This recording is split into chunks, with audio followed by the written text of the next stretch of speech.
Hi అండి, praise the lord. ఈరోజు ఒక నిజ సంఘటనను మీతో పంచుకోవాలని ఆశపడుతూ ఉన్నాను. ఒకనాడు ఒక తండ్రి తన కుమారుడితో ఈ విధంగా అంటూ ఉన్నాడంట, నాన్న, నిన్ను ఒక రాత్రి అంతా అడవిలోనికి తీసుకుని వెళ్ళి కళ్ళకు గంతలు కట్టేసి వదిలేసి వచ్చేస్తాను అన్నాడంట. రాత్రంతా ఆ అడవిలో కళ్ళకు గంతలు కట్టుకుని ఉండాలి, తెల్లవారుగానే ఆ గంతలు తీసివేసి అప్పుడు తిరిగి ఇంటికి రావాలి అని కుమారుడితో తండ్రి చెబుతూ ఉన్నాడంట. దానికి కుమారుడు సరే నాన్న అని జవాబిచ్చాడు. మరుసటి రోజు తండ్రి కుమారుడు ఇద్దరు కలిపి అడవిలోనికి వెళ్ళసాగారు. ఇద్దరు ఆ ప్రదేశానికి వెళ్ళినప్పుడు తండ్రి ఆ ప్లేస్కి తీసుకెళ్ళి కుమారుడికి గంతలు కట్టాడంట. అర్ధరాత్రి అవుతోంది, చీకటి అయింది.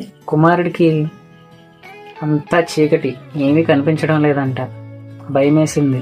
భయంకరమైన శబ్దాలు, జంతువుల గాండ్రింపులు ఇవన్నీ విని భయపడి ఎంతగానో బాధపడ్డాడంట. ఇదేంటి, తండ్రి నన్ను ఇలా వదిలేశాడు అని ఎంతగానో కోపపడి, ఆ తండ్రి ఎందుకు నన్ను ఇలా విడిచిపెట్టి వెళ్ళిపోయాడు అని తండ్రి మీద ఎంతగానో కోపం పెట్టుకున్నాడంట. మొత్తానికి తెల్లవారింది.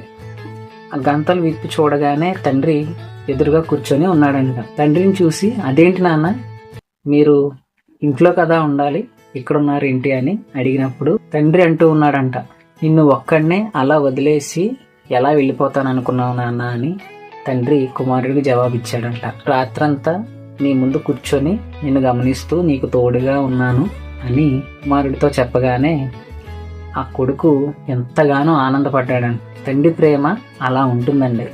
ఈ రోజున నీకు ఎన్నో శ్రమలు, ఎన్నో బాధలు కలిగినప్పుడు నీవు అనుకుంటున్నావు, దేవుడు నన్ను ఎందుకు విడిచిపెట్టేశాడు అని. నేను ఇన్ని బాధలు పడుతూ ఉండడం దేవుడు చూడటం లేదా అని దేవుని మీద కోప్పడుతూ, ప్రేమ కన్నా, తల్లి ప్రేమ కన్నా ఎక్కువగా ప్రేమించే దేవుడు మన దేవుడండి. నిన్ను అలా నీ శ్రమల్లో, నీ బాధల్లో విడిచిపెట్టేసేవాడు కాదండి. వాటిని ఎదుర్కొనడానికి నీకు తోడుగా ఉంటాడు. కన్నీటిని నాట్యంగా మారుస్తాడు.